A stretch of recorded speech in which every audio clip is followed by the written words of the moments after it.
Physical touch is important in any relationship, and we're now discovering just how important physical touch is. There was a great book written by Gary Chapman called The Five Love Languages, and I loved this book because one of the love languages that people experience is physical touch.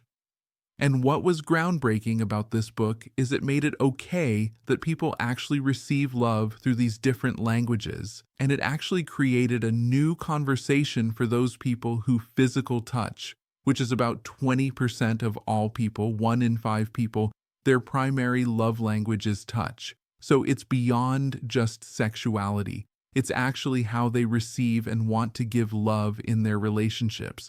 There was a great quote, in fact, that I read a while back, and the person says, "Those who say the way to a man's heart is through his stomach is actually aiming too high." Now, contrary to popular thought, there is actually more than just one place that you can touch a man to help him feel connection and help him feel love with you and to really turn him on. So in this video, we're going to explore 10 ways to touch your man that will drive him wild. Check it out. Rock music. So let me start with a bit of a warning because we're going to start with some non-sexual touch, but things are going to get a bit steamy in here towards the end of this video. So you want to, no, I said steamy at the end of this video. Okay, better. So you want a little bit of viewer discretion advised. So if there are kiddies around, you might want to get the kiddies out of the room because we're going to go deep and real with the 10 ways to touch your man to drive him wild.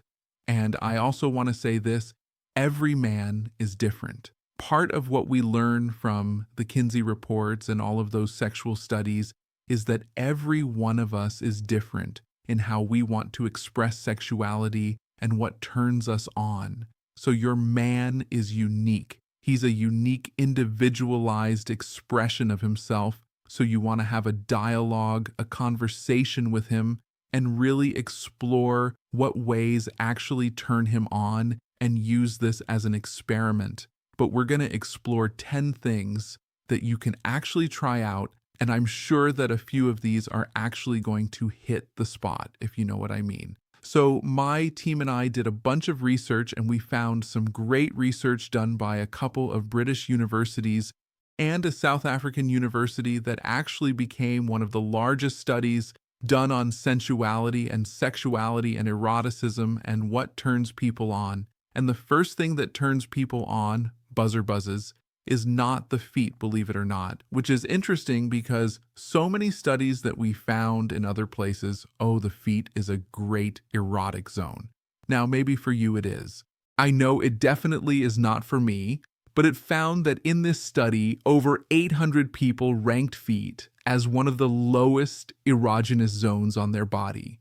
A lot of studies will say that feet are an erotic zone because the area in your brain that is responsible for the feet receptors is right next to the genitalia receptors, and because they're so closely related is often shared as an erotic zone, but the latest and greatest research say steer clear of the feet.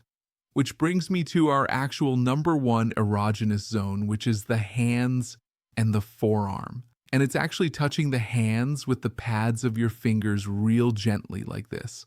And what's kind of cool, and I find this cool because I'm kind of nerdy, is that neuroscientists have actually found out the right tempo to stroke his hand or his forearm.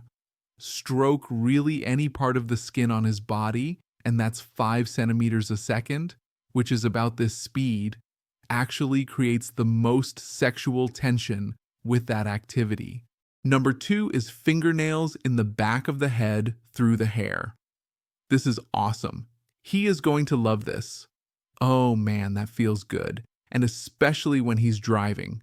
Try it when he's driving. Just reach over and put your fingernails in the back of his head. He's gonna love this. Oh yeah, oh thank you.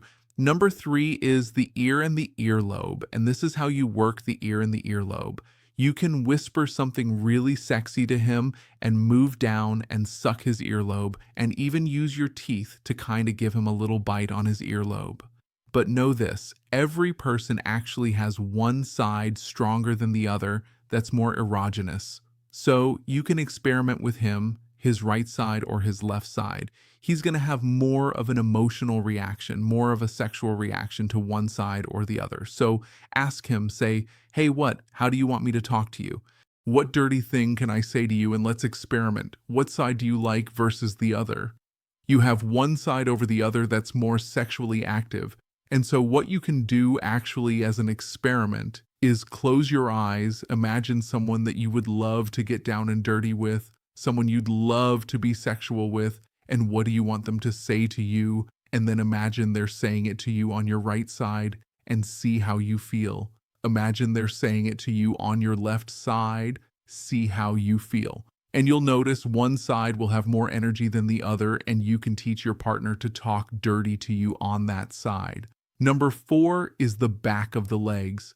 Now, this one's an interesting one because they found that there were a few major differences in the research about what men found erotic and what women found erotic, and women did not report back of the legs erotic, but men reported it as erotic as their earlobes.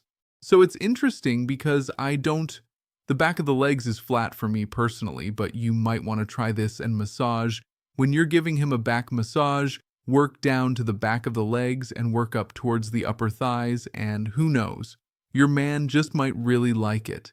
Erogenous zone number 5 is his neck. Little kisses, little nibbles on his neck.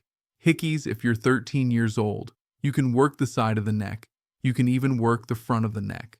The author of Sexual Reflexology talks about the thyroid, the organ on the front of the neck, is actually connected to your sexual organs. So as you lick up the front of the neck, you lick up his Adam's apple, you're taking him to heaven, taking him to a whole nother level. Number 6 is his face and jaw. Go ahead and stroke his face and jaw with your hands, especially when you're kissing because the jaw is linked to masculinity. When you're stroking his jaw, you're going to ignite his masculine. Number 7 is stroke his lips. See, we're used to kissing, obviously, lip to lip, but before you kiss him, gently explore his lips.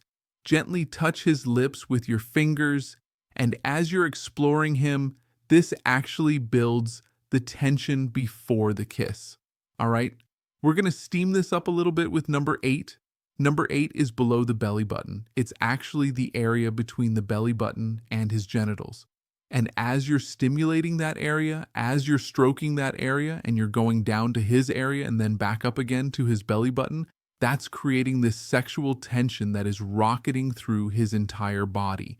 And number 9 is similar. It's his inner thighs. Just like you, the skin on the inner thighs of men is incredibly sensitive. So as you're working towards the area, his penis, his genitals, you can stimulate the inner thigh and build that sexual tension. That way, it also creates that sexual tension stimulation throughout his entire body. Number 10 is the thumb. See, lots of guys, we've been conditioned to focus on the penis for sexual pleasure, but when you can begin to introduce other areas of the body for erotic experience, it begins to connect his whole body for a whole nother level of sensation and pleasure. So one way that you can use this is during foreplay. Start playing with his hands and then suck on his thumb. Many men report that their thumb, especially when you're sucking on their thumb, that's an erotic experience for them, and it signals them to sucking on something else and possibly what's to come later on in the lovemaking experience. The other way that you can use this is actually when you're making love with your man, suck on his thumb at the same time, and that links his whole body together in another way that he probably hasn't experienced before. So there you have it, 10 ways to touch your man to drive him wild. And I would love to hear from you. What are some sexy ways that you have found to drive your man wild? Post those in the comments section below. I'm sure this is going to be a very steamy conversation happening below this video. And if you're not subscribed to this channel, take a moment, click that button, get subscribed, because we have rockstar community. We have an amazing community of women. The conversations below are deep, they're supportive, and this is the place you can learn about how to expand your relationship skills and the love in your life. Thanks so much for watching. I'll see you soon. That is very good. That is very good. Link to masculinity. Kinda like that. And when you stroke his face, you are laughs. Whoa, maybe not that thumb.